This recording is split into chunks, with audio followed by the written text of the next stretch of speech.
I'm taking action tomorrow, firstly because I can.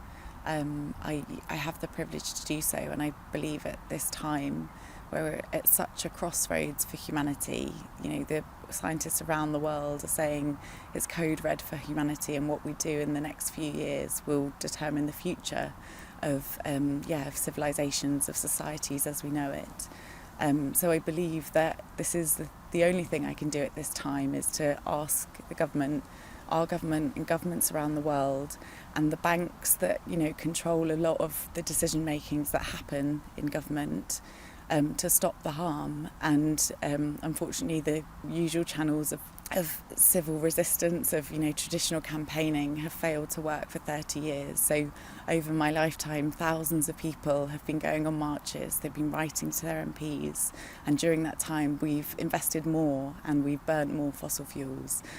Year on year that happens. So now is the time for direct action. It's civil disobedience. We've seen through history that this works. We're going to JP Morgan to ask them to stop the harm. They're a bank that has consistently for 5 years funded the biggest amount of money in the world into fossil fuel projects, and we're telling them that they need to stop this right now. Harm is being caused from these projects, from the pollution, the devastation of lands where these things happen across the world, and the global warming that we can see happening all around us. The weather is getting more extreme.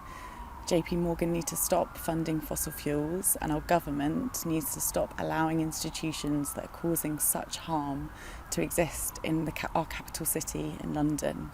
We need to remove the social legitimacy of these institutions and banks and call out the great harm that they're doing. So our message is stop the harm, stop funding fossil fuels, and do what we need to do to make the planet safe.